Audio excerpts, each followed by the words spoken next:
A runaway steals a car to escape the police, but a millionaire was in the passenger seat, and what he does shocks everyone. Rate my story from 0 to 10. Your opinion is very important. And subscribe to my channel to support my work. I'm counting on your help. The sound of sirens cut through the morning air like sharp knives, each echo making the 30-year-old woman's heart pound even harder in her chest. Her bare feet pounded against the cold asphalt as she ran through the busy streets of the big city, her simple work dress clinging to her body with the sweat of desperation. Tears mingled with the wind that lashed her face, while her green eyes shone with the terror of someone who knew that freedom was slipping through their fingers every second. She had spent the entire night cleaning the offices of the accounting firm, as she had done every night for the past 2 years. The night janitor job didn't pay much, but it was honest, and after a lifetime of struggling to survive, honesty was all she had. Her grandmother, who raised her with a firm hand after the tragedy that took her parents when she was just a child, always said that a person's dignity was worth more than all the gold in the world. Those words echoed in her mind now as she fled an accusation she knew to be false. $200,000. That was the amount they said had disappeared during her shift. $200,000 that she had never seen, touched, or even dreamed of possessing. When the police knocked on the door of her small apartment in the suburbs at dawn, she could barely understand the words coming out of the detective's mouth. Robbery, embezzlement, arrest warrant. The words seemed to come from another world, from a parallel reality where she was capable of committing such a crime. Panic took hold of her when she realized that no one would believe her word against the evidence that someone had carefully planted. Her access card had been used to enter the company's safe exactly at the time she was working on the lower floor. The security cameras mysteriously malfunctioned precisely during those crucial minutes. Everything seemed perfectly orchestrated to frame her. She fled through the back window while the police were breaking down the front door, jumping from the second floor and twisting her ankle in the fall. The physical pain was nothing compared to the torment that tore at her soul inside. 28 years of clean living, of hard work, of never having taken even a penny that wasn't hers, and now she was being treated like a common criminal. Her legs began to weaken when she spotted a luxury car parked with the engine running across the street.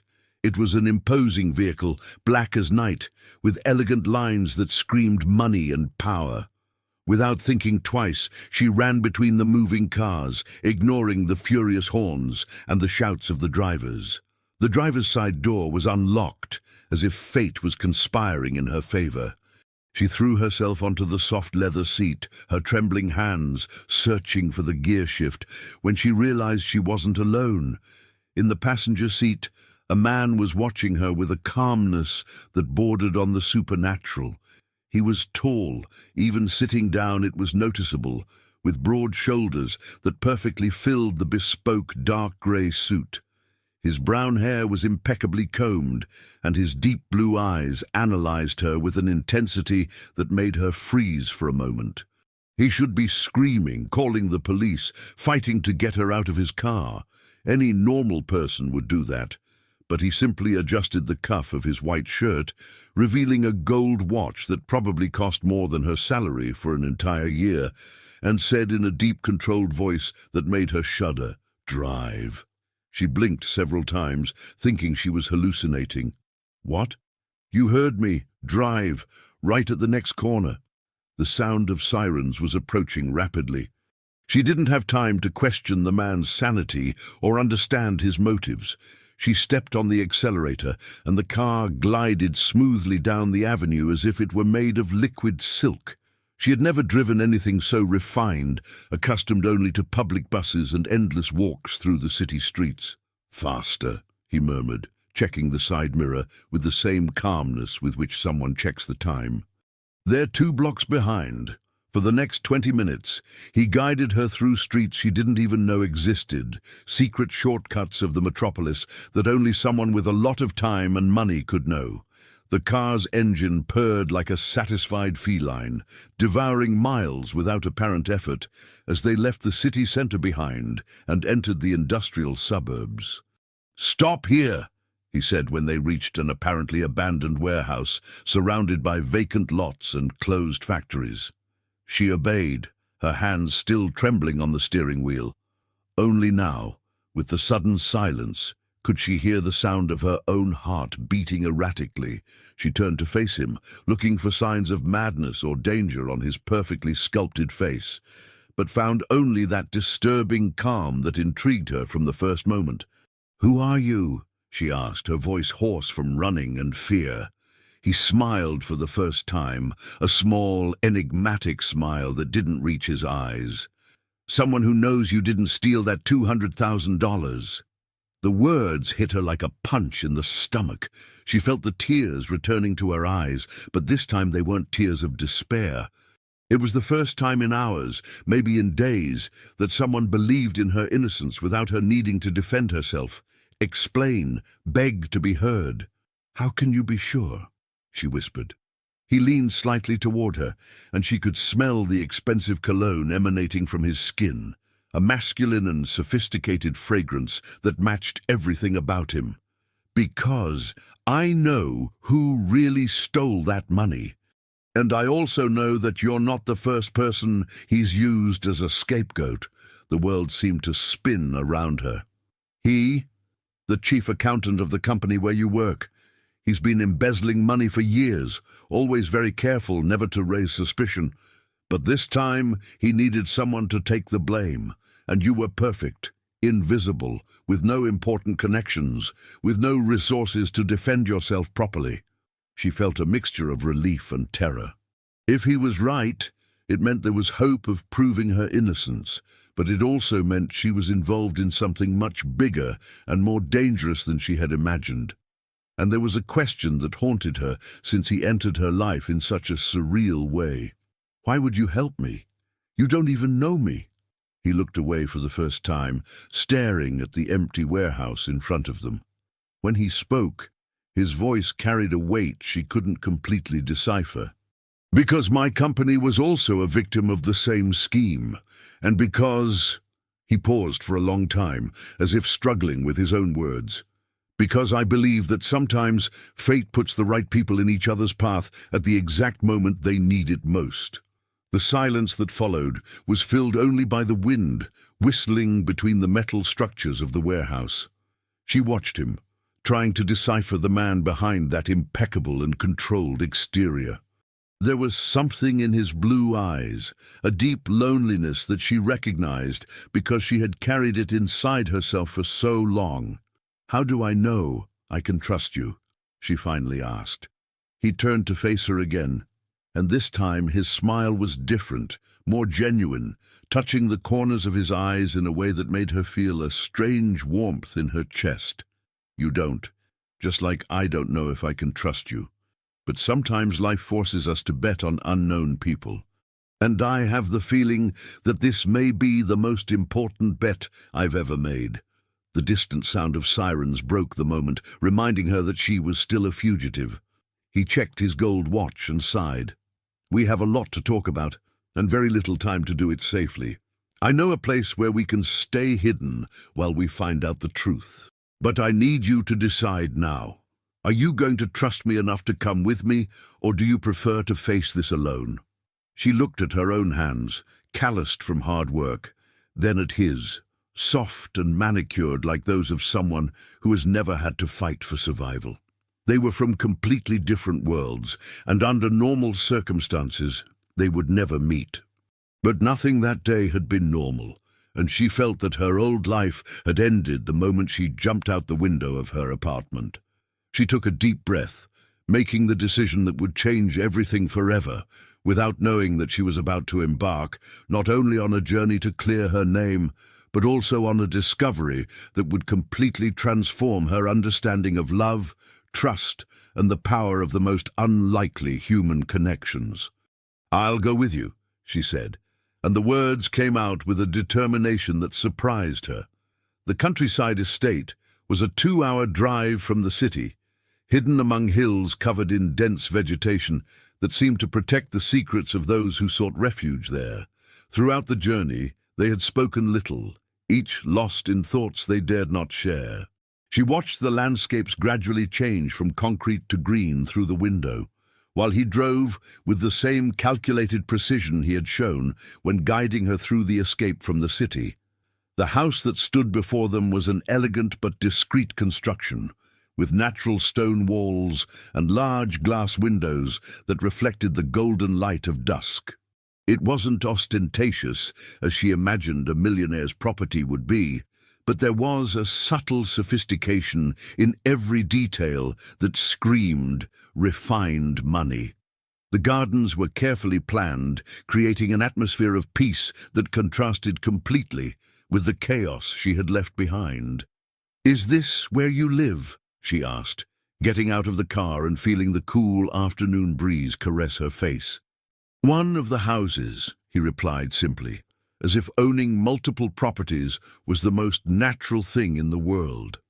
"This is the most isolated one, perfect for those who need to disappear for a while." As he opened the front door with an electronic code, she couldn't help but feel like an intruder in that world. Her worn shoes seemed to defile the polished wood floor, and her simple clothes were completely out of place with the minimalist but obviously expensive decoration that filled the rooms. Everything there breathed an elegance that she had only seen in magazines or movies. "You must be hungry," he said, heading to a modern kitchen that looked like it came out of an architectural magazine, "and needing a bath and clean clothes." The mention of the bath made her aware of her own state. The sweat from the escape had dried, leaving her skin sticky, and her hair was plastered to her forehead. She must look like a beggar amid so much refinement. Shame heated her cheeks. "I don't have the money to pay for all this," she murmured, looking at the floor. He stopped what he was doing and looked at her with an expression she couldn't completely decipher. There was something there that seemed to mix surprise with a deeper emotion. "You think I'm doing this expecting payment? I don't know why you're doing this," she replied honestly. "Men like you don't help people like me without wanting something in return." The silence that followed was dense, loaded with tensions that neither of them knew how to name. He approached her slowly, and she could smell again that masculine scent that disturbed her in a way she couldn't understand. "What kind of man do you think I am?" "Rich," she said without hesitation. "Powerful, used to getting everything you want just by snapping your fingers. Someone who lives in a world completely different from mine." He laughed, but there was no humor in the sound. "You're not wrong. I have more money than I'll ever be able to spend. I built a fortune investing in real estate when others doubted the potential of certain neighborhoods of the city. My assets include properties worth millions, and yes, rarely does anyone deny me anything." His brutal honesty surprised her. She expected denials, attempts to minimize the difference between them, not this raw admission of reality. "Then why?" she insisted.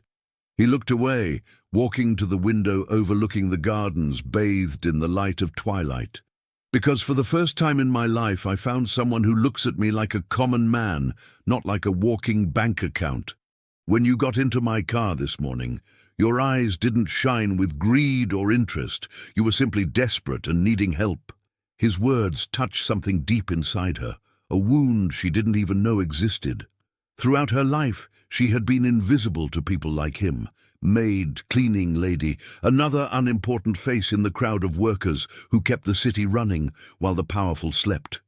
"There's a room upstairs," he continued without turning around, "with a private bathroom and a closet full of clothes that belong to someone important to me. I think you're the same size." The hesitation in his voice when he mentioned that person aroused a painful curiosity inside her, but she didn't dare to ask. Instead, she murmured an almost inaudible thank you and went up the dark wood stairs, her footsteps muffled by the carpet that probably cost more than everything she owned in the world. The room was spacious and cozy, decorated in neutral tones that conveyed tranquility. The king-size bed was covered in sheets that looked like clouds, and the linen curtains let the light of dusk filter gently through the room. But it was when she opened the closet that she felt her heart clench. The clothes hanging there were clearly feminine, elegant but not excessively formal. Dresses in soft colors, silk blouses, well-cut pants, all organized by colors and styles, as if the owner would return at any moment to choose what to wear. At the back of the closet, a small photograph had fallen and remained leaning against the wall. A blonde woman with a radiant smile, embraced with him on some paradisiacal beach, both looking deeply in love. She touched the photograph with trembling fingers, finally understanding the sadness she had detected in his blue eyes. He had lost someone important, someone he clearly loved very much, and now he was offering that person's clothes to a stranger who had entered his life so abruptly. The shower was an almost transcendental experience. The hot water cascaded over her tired body, washing away not only the physical dirt of the escape, but also some of the terror she'd been carrying since morning. The toiletries were expensive, with delicate fragrances that enveloped her like a cocoon of luxury. For a few minutes, she managed to forget that she was a fugitive, a woman unjustly accused of a crime she had never committed.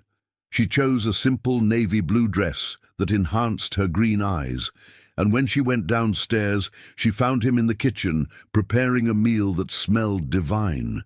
He had changed his formal suit for casual clothes, a white linen shirt and jeans that made him look less intimidating, more human. "It looks good on you," he said, without looking up from the pan where he was sautéing vegetables. She would be happy to know that her clothes are being worn by someone who really needs them. "Was she your wife?" "Fiancée." The word came out like a sigh full of pain. "We were going to get married 3 years ago. A car accident took her 2 weeks before the wedding." The silence that followed was respectful, filled with a shared sadness that neither of them needed to explain. She knew loss. She had lost her parents very young. She knew how the absence of a loved one could create a permanent hole in the soul. "I'm sorry," she murmured. "I was too, for a long time. Actually, I still am. But today, for the first time in 3 years, I felt like maybe there's a reason I went through all that." He finally looked at her, and his blue eyes shone with an intensity that made her tremble. "Maybe it was to be in the right place, at the right time, to help you." During dinner, he began to tell her what he knew about the fraud scheme. His real estate investment company had been a victim of the same accountant 8 months ago.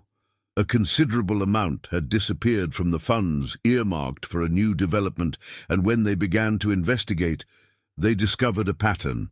The man always chose vulnerable employees from third-party companies to incriminate. "He's meticulous," he explained, pouring her more red wine. "Studies the victims for weeks before acting. You worked alone, on the night shift, had access to the necessary places, but not the right people to defend yourself. You were perfect for his plans." "How did you find out I was innocent?" "Because I saw him doing the same thing to my company. The pattern was identical. Outsourced employee, without resources, without connections. Only that time we managed to prove the woman's innocence before she was arrested. But she lost her job, her reputation, had to move to another city. Anger grew inside her like a flame fueled by strong wind. It wasn't just about the money or her freedom.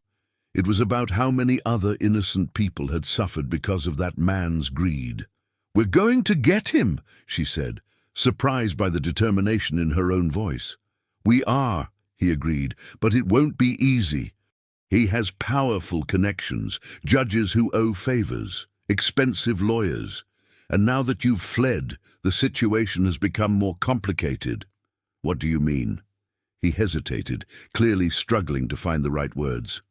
"There's something I haven't told you yet, something that could change everything between us." Her heart raced. "What?" "The company where you worked, it's not independent.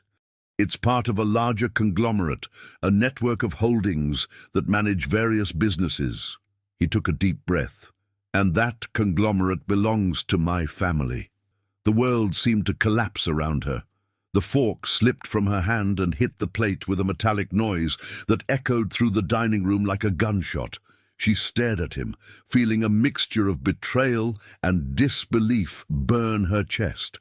"You knew," she whispered. "From the beginning, you knew." "No," he protested, reaching out towards her. "I swear I didn't know. My family's network of companies is so complex that even I don't know all the subsidiaries. I only found out this afternoon when my lawyer started investigating the details of your case." But she was already getting up from the table, her body trembling with anger and humiliation. "How can I believe you? How do I know this isn't just an elaborate game to protect your family's interests? Because if it were just that, I would have let you get arrested this morning," he replied, also getting up, "because no one would risk so much to save a stranger if there wasn't something deeper involved." She ran towards the door, but he was faster, blocking her exit with his body. They were now face to face, so close that she could feel the heat emanating from his skin, see the small wrinkles around his blue eyes that spoke of years of responsibility and loneliness. "Let me go," she asked, but her voice came out weak, without the conviction she intended to demonstrate. "Where to? You're a fugitive wanted by the police. You have no money, no place to go. And more importantly, you have no way to prove your innocence alone." Tears began to stream down her face, tears of frustration and fear. He raised his hand slowly, hesitating for a moment before touching her face, wiping away the tears with his thumb, in a way so gentle that she felt her heart clench. "I promise you," he said in a hoarse voice that she had never heard before, "that I will find out the truth, even if it destroys my own family. You don't deserve to pay for crimes you didn't commit." The proximity between them was creating an electric tension that neither of them knew how to handle. She could smell his cologne, see the texture of his skin, notice how his lips were slightly parted as he watched her with an intensity that made her tremble. It was crazy. They were strangers from completely opposite worlds, and she was running from the law while he possibly had connections to the people who wanted her arrested. But there was something in the way he looked at her, something that awakened sensations that she thought she had buried forever after years of struggling for survival. The moment was interrupted by the sound of his phone ringing.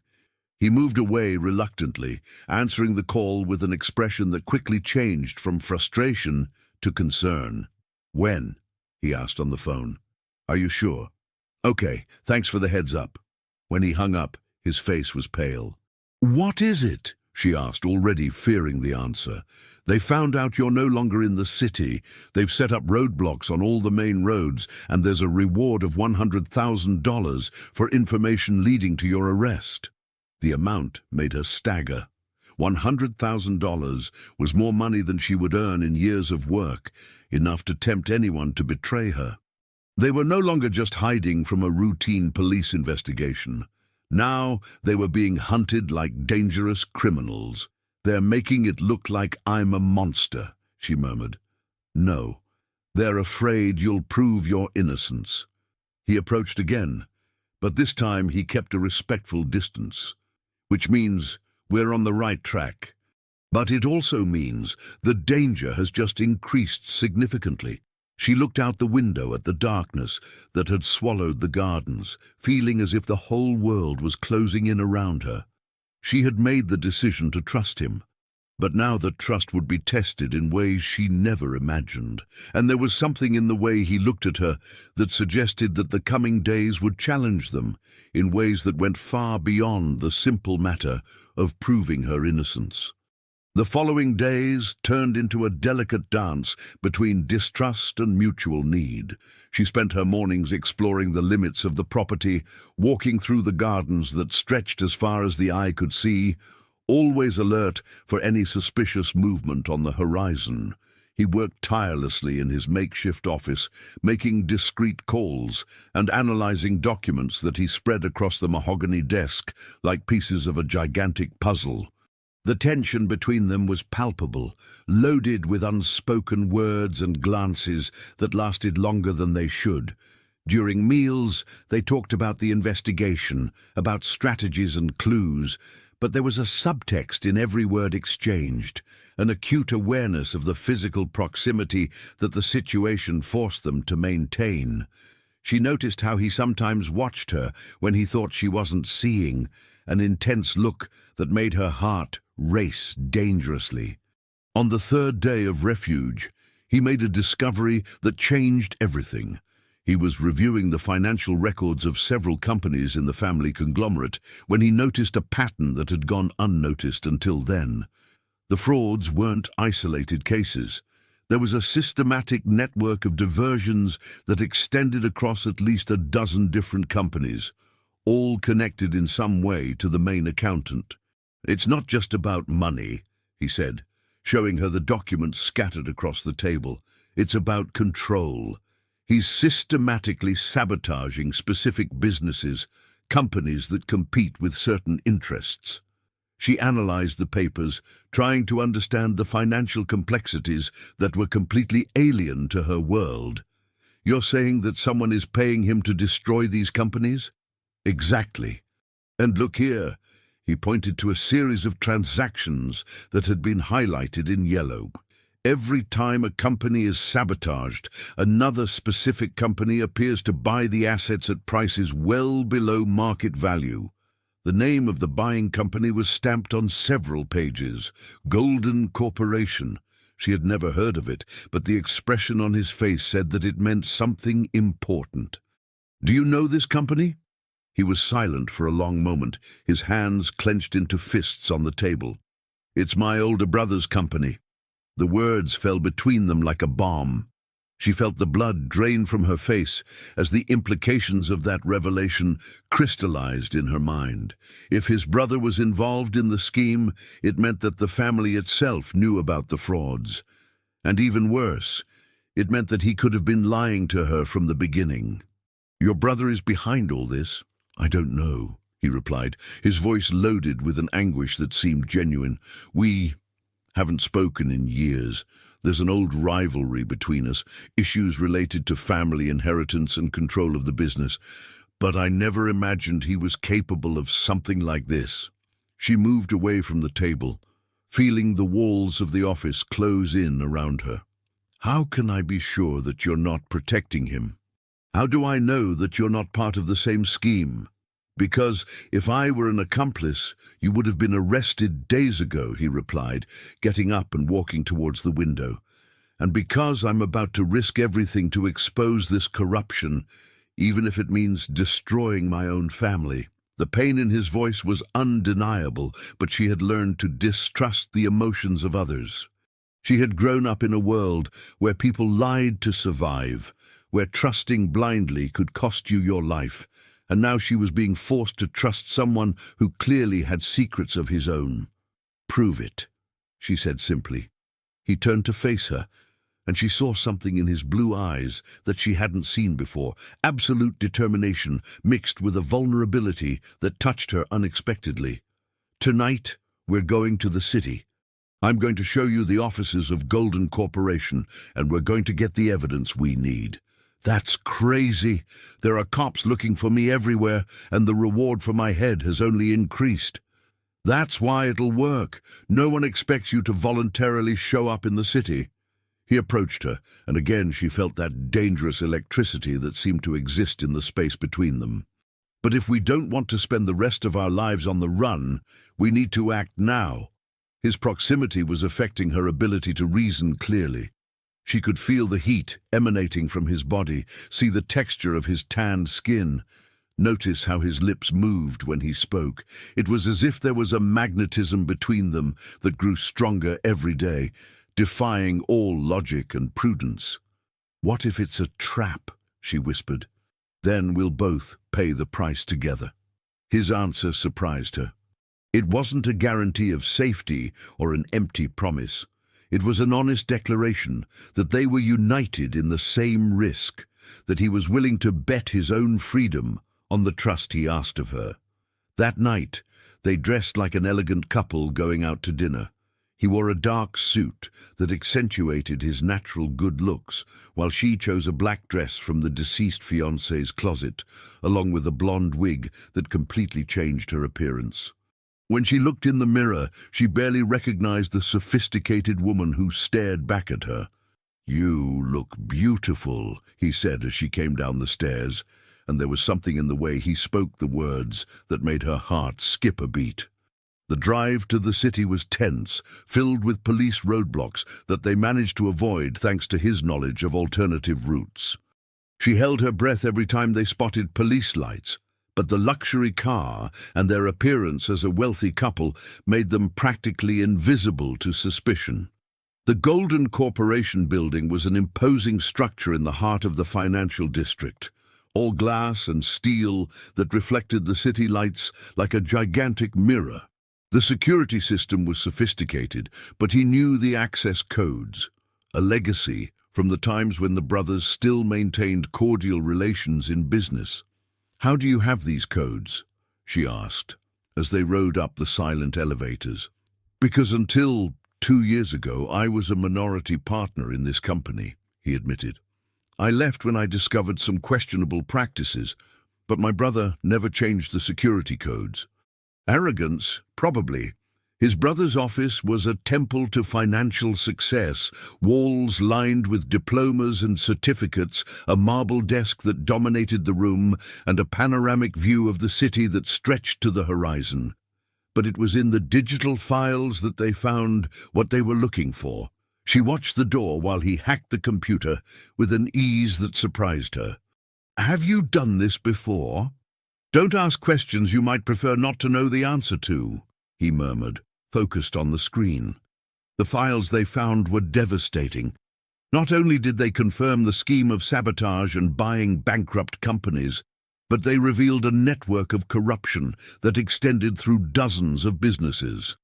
The accountant was just a piece in a much larger game, and his brother was the maestro orchestrating the entire operation. "My God," she whispered, reading about the lives that had been destroyed. "How many people like me were harmed? Dozens, maybe hundreds." His voice was filled with disgust and anger. "And I was part of this family without knowing anything." That's when they heard the sound of the elevator moving. Someone was coming up to the floor where they were, and at this time of night, it could only be someone who shouldn't find them there. "Quick," he said, copying the last files to a portable device. "We have to leave." But it was too late. The elevator doors opened before they could escape, and the person who emerged was exactly who he most feared meeting, his older brother, accompanied by 2 security guards who clearly weren't there for a friendly chat. The brother was physically similar to him, but there was something cold in his dark eyes that contrasted completely with the warm intensity that she had learned to recognize in the man beside her. When he spoke, his voice carried an arrogance that made her skin crawl. "Well, well, the prodigal brother returns, and he brought the famous fugitive as company. We don't have to do this," he said, instinctively placing himself between her and the newcomers. "You can stop this scheme now, before more people are harmed." The brother laughed, a humorless sound that echoed through the office. "Stop, when I'm about to close the biggest deal of my career?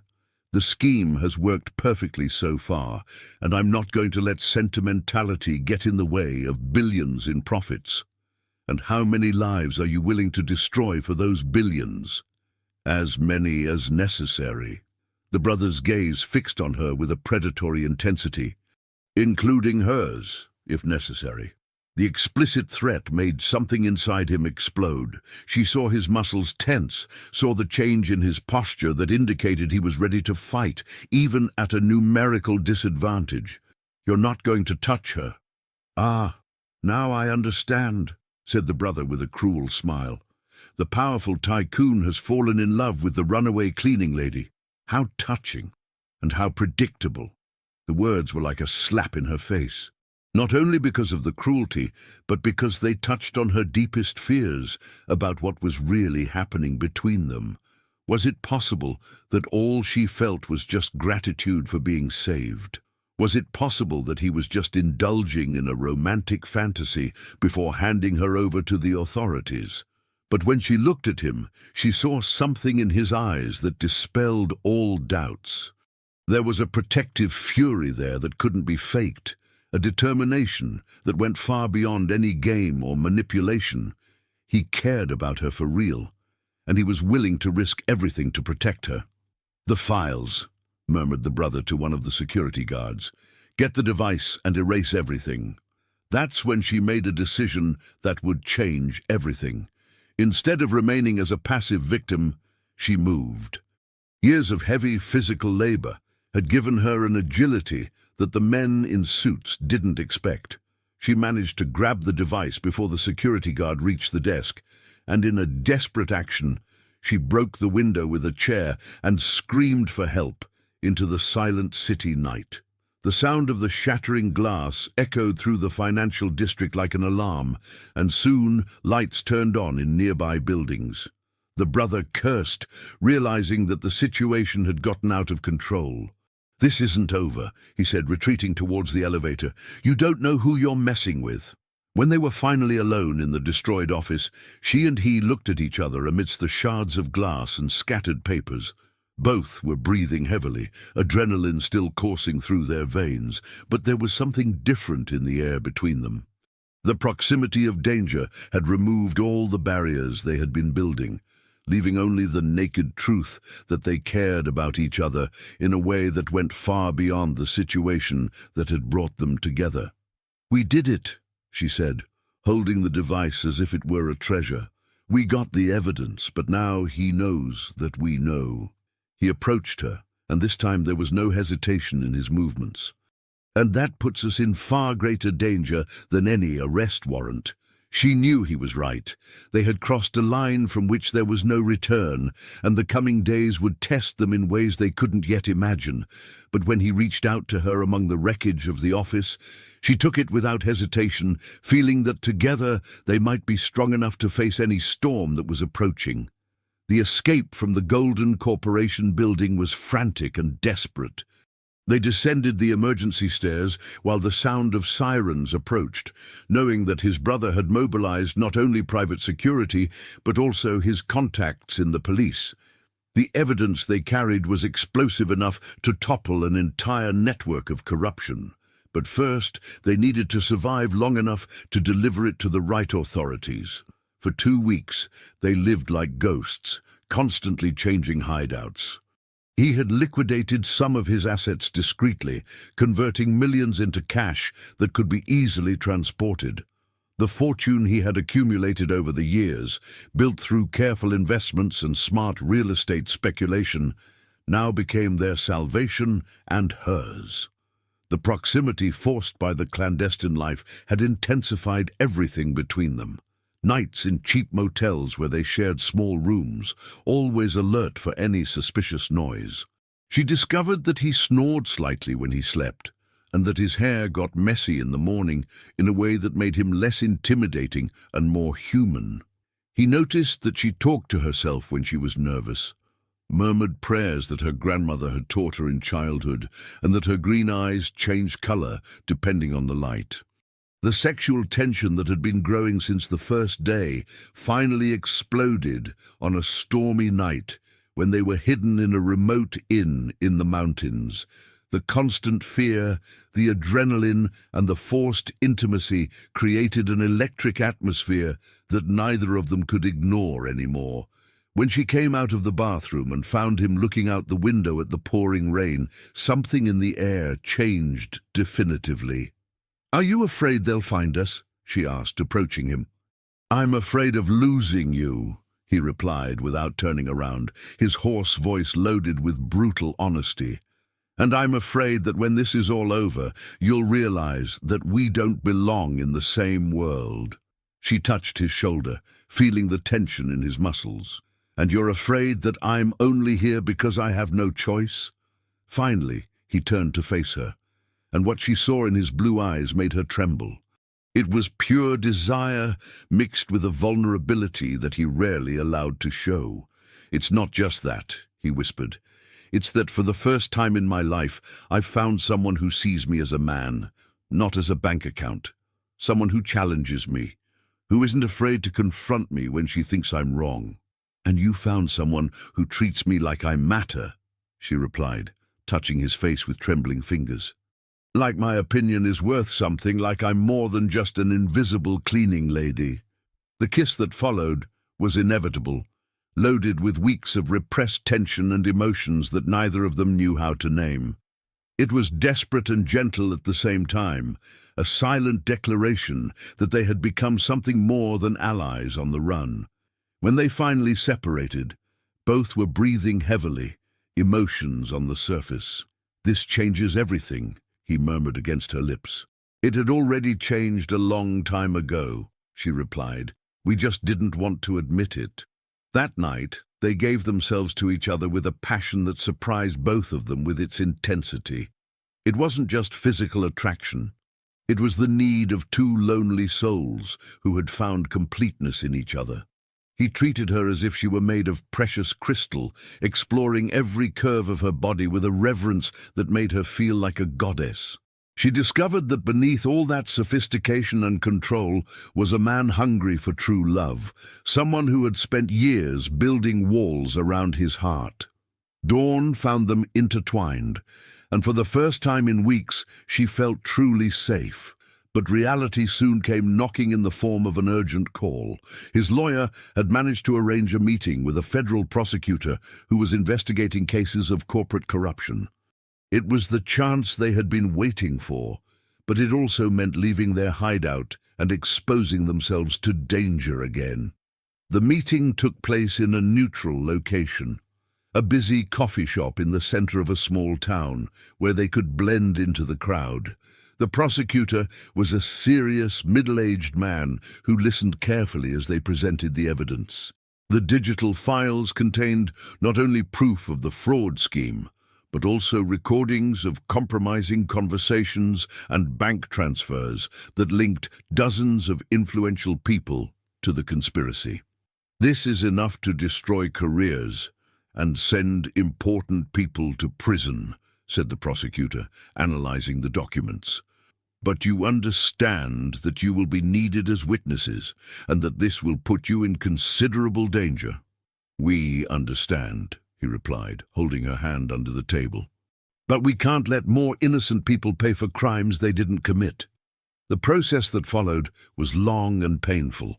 For 3 months, they lived under federal protection, testifying before grand juries and facing attempts at intimidation that ranged from direct threats to offers of bribery that reached millions. His brother used all his influence to try to discredit the testimony, hiring the best lawyers money could buy and spreading stories about inappropriate relationships and dubious motivations. The biggest twist came when they discovered that the scheme was even broader than they imagined. The accountant was not just a corrupt employee, he was part of an international organization that had infiltrated dozens of companies in various cities.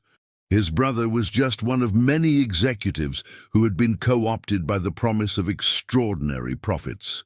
During the trial, she had to face the most difficult moment, being questioned by the defense about her relationship with him. The lawyers tried to paint a picture of an opportunistic woman who had seduced a rich man to escape justice. The questions were cruel and invasive, designed to humiliate her and break her credibility. "Isn't it true that you became romantically involved with my client only to guarantee your protection?" asked the defense lawyer with a predatory smile. "No," she replied in a firm voice, looking directly into his eyes. "I fell in love with him because he was the first person in my life who believed in my innocence before he had any proof, because he risked everything to protect me when I was just a stranger. And because beneath all that wealth and power, I discovered a good man who had forgotten how to be loved." The silence that followed in the courtroom was absolute. She could see tears in the eyes of some people on the jury, and when she looked at him, she saw that he was struggling to control his own emotions. The convictions came like an avalanche. His brother got 15 years in prison, the accountant received 10 years, and more than 20 other people were sentenced for various crimes related to the scheme. Golden Corporation was dissolved, its assets confiscated to compensate the victims. But the victory came at a high price. The scandal destroyed much of his family fortune, and his reputation in the business world was tarnished forever. Many people saw him as guilty by association, and several investment opportunities closed permanently. "Do you regret it?" she asked one night, 6 months after the end of the trials. They were at the countryside estate, which had become their permanent refuge, watching the sunset through the windows of the room they now officially shared. "Regret losing part of my fortune. Regret losing contacts in business. Regret having my name dragged through the mud in the newspapers." He pulled her closer, kissing the top of her head. "Never, because I gained something much more valuable." "What?" "You, and the knowledge that I did the right thing." The marriage proposal came unexpectedly, during a walk through the gardens one spring morning. He didn't have an elaborate ring or a prepared speech. He simply stopped in the middle of the path, took her hands, and said, "Marry me. Not because I'm rich or because you need protection, but because I can't imagine a life without you." She looked at the man who had changed everything in her life. He had given up billions to protect her. He had risked his own freedom to prove her innocence. And more importantly, he had shown her that it was possible to be loved for who she really was, not for what she represented or possessed. "Yes," she said simply, and the smile that lit up his face was brighter than any jewel he could have bought. The wedding was simple, held in the gardens of the countryside estate with only a few close people present. She wore a dress they had chosen together, unpretentious but elegant, and he opted for a simple suit that made him look younger and more relaxed than she had ever seen him. During the vows, he promised that he would always believe in her, even when the whole world doubted. She promised that she would never let money or the lack of it define who they were as a couple. They both promised that they would face any storm together, because they had learned that true love wasn't about belonging to the same world, but about creating a new world where they could belong to each other. A year later, they were running a non-profit organization together dedicated to helping people falsely accused of crimes. He had used the remainder of his fortune to create the foundation, and she had become an eloquent advocate for the rights of marginalized people. They worked in the same warehouse where they had taken refuge on the first day, now transformed into modern offices and meeting rooms. "There's a new client who wants to see us," she said one afternoon, entering his office with a folder of documents. "A young woman accused of stealing from the company where she works as a night security guard." He looked up from the papers he was analyzing, and the smile they exchanged was loaded with shared memories. "Sounds familiar." "Very familiar." She approached his desk, leaning over to kiss him softly. "Think we can help her?" "I'm absolutely sure," he replied, pulling her closer. "After all, we have experience with impossible cases." As they kissed in the office that represented everything they had built together, she reflected on the extraordinary journey that had led them there.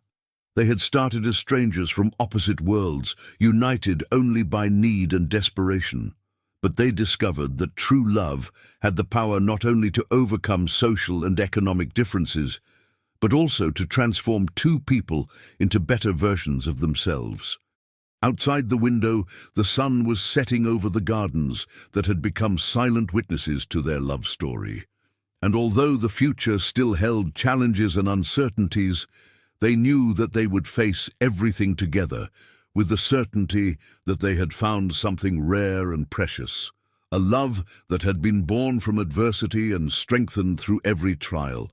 The woman who had once fled desperately through the streets of the big city now walked confidently through the corridors of her own organization, transformed not only by love, but by the discovery of her own strength and worth. And the man who had lived isolated in his golden ivory tower had now found purpose and meaning in using his resources to make a difference in the lives of people who, like his wife, had been invisible to the world for too long. It was an ending that neither of them had dared to dream of when their lives crossed on that fateful morning.